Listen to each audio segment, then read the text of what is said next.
Rockman, the Blue Bomber, or otherwise known as Mega Man, is my favorite video game character of all time. Mega Man has been featured in over 130 video games ever since his debut, and is one of the most popular video game characters ever made. You know, he may not be as popular as Mario or some other worldwide known video game characters that are, noticeable in pop culture today, but god damn it, he is my number one favorite video game character ever, and it's only rightfully so that Mega Man is my next inspiration for this upcoming homebrew class for D&D 5e. But before we get started, I'm just going to remind you guys to maybe click the subscribe button down below. We're going to be doing a bunch more D&D homebrew mechanics, classes, monsters, trades, worlds, and so forth on this channel, and it'd be really cool if you subscribe to us to watch all those videos, and that way you don't miss out on any of the cool shit that we're going to be posting. So yeah, click that subscribe button. We'd really appreciate it. But anyways, let's get started. This is how you play my homebrew class, the Maverick Hunter.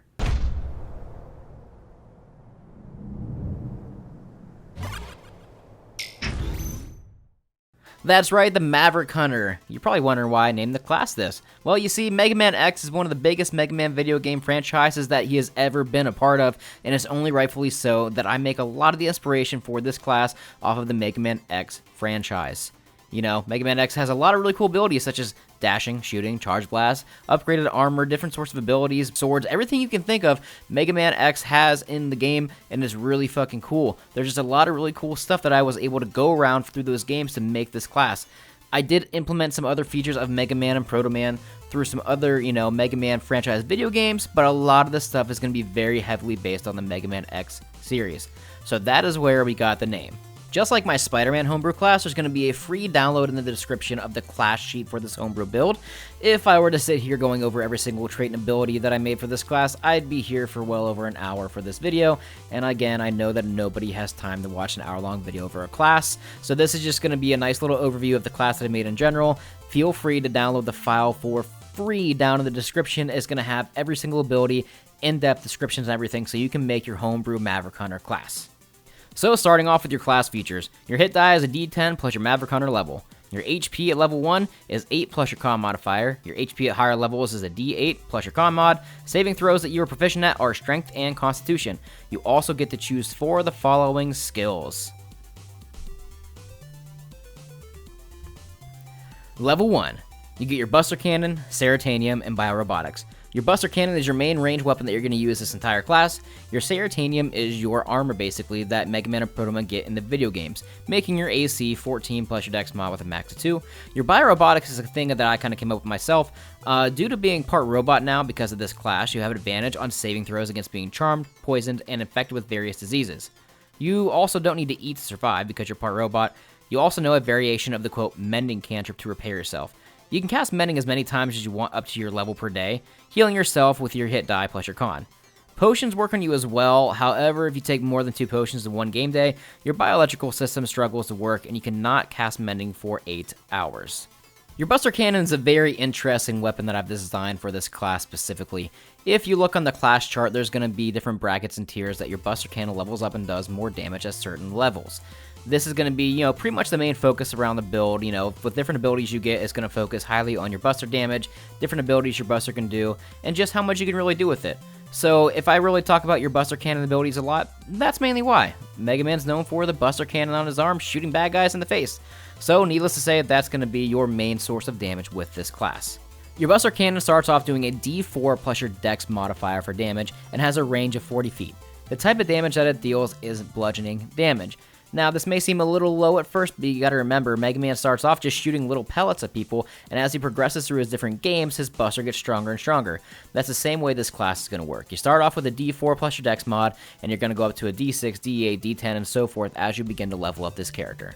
Level 2. You get Robo Dash and your Variable Weapon System, also known as the VWS. Robo Dash is very simple. Your robotic armor gives you an increase to speed in combat. During combat, you get a plus 10 to speed, and when you take the dash action, enemies have disadvantage on opportunity attacks against you if they were to normally get an opportunity attack. Mega Man dashes a lot through combat in the video games, and I figured this would be a good ability to add for him because it's kind of iconic to him in the games. Your variable weapon system is the main ability that is going to focus around your Buster for this entire class. Your variable weapon system is going to be the main system of your suit that upgrades your Buster through the entire class.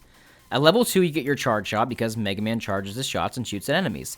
Level 7, you get your elemental weapon system because, Mega Man gets different elemental attacks when he defeats different enemies.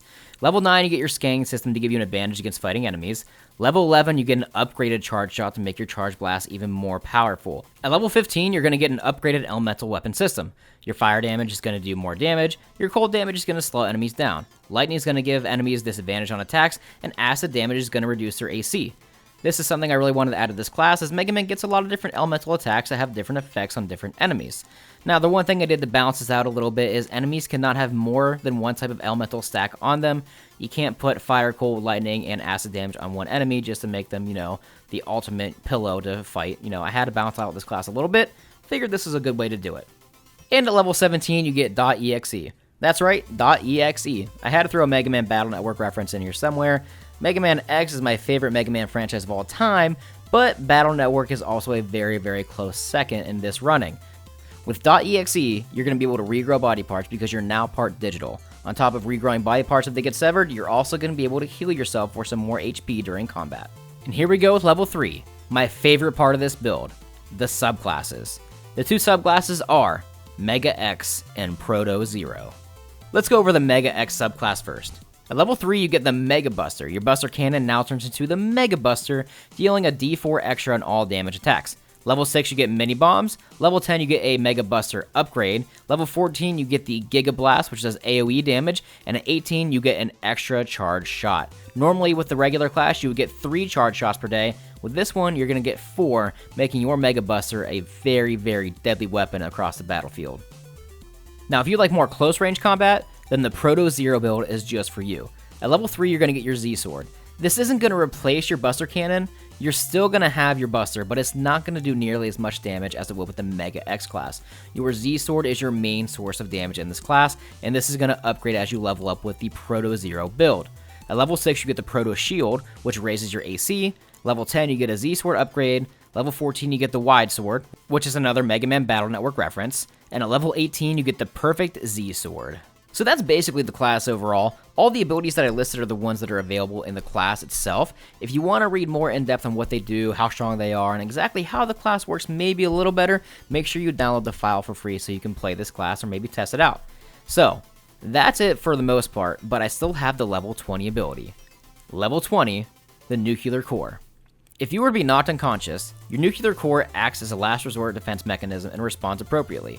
A minor nuclear wave emits from your core and blasts all enemies back within your 30-foot radius, dealing 4 d12 damage and being pushed back and knocked prone 30 feet on a failed dex save, which is a DC of 20, and half as much but still knocked prone and blast back 15 feet on a pass save. If you were to be knocked unconscious again within the same encounter, your nuclear blast is the same effect.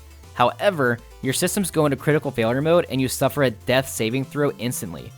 When conscious again, however, in the same encounter, your systems are still in critical mode, and you do not regain HP through your .exe ability.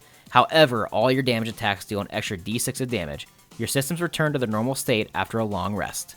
So that's it, guys. That's the overview of my homebrew class, the Maverick Hunter, that's based on the Mega Man video games.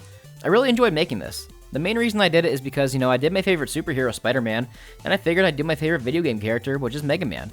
A lot of people also told me I should do more homebrew builds and homebrew classes, and I figured, you know what, why not? If this is what people like and want to see, then I'm going to keep doing it. If it's something that I'm good at, I'm definitely going to keep doing it. So, if you like this class, you like this build, and there's anything you want to see me do in the future, make sure you subscribe to the channel. If there's any kind of classes that you want to see me build as well, comment down below. Maybe I'll pick yours to be the next, homebrew class we make in the next video. This is going to be a really fun series. I got a good feeling about it. I love making homebrew D&D things. It's just a lot of fun. It's why I play the game. I can let my imagination run wild. And honestly, you guys should too. But if you want some inspiration and maybe some tips and tricks, this is the place to go. Thanks a lot for watching the Cantrip Cast, guys, and we'll catch you next time. Be sure to like, subscribe, share with your friends, and please, don't be afraid to comment below on what kind of character you want to see me build next here on the Cantrip Cast. Oh yeah, and we also have a D&D podcast you should listen to. It's called We Cantrip, a D&D podcast. It's available on all major podcast services, and you can find links for all that below as well. We've also got a Discord channel if you want to come hang out and talk on our Discord. We post some pretty cool, fun stuff and, some funny memes and have some really good conversations about D&D, and it's just a good time overall. One last time, thanks again. I'll catch y'all next time on the Cantrip Cast.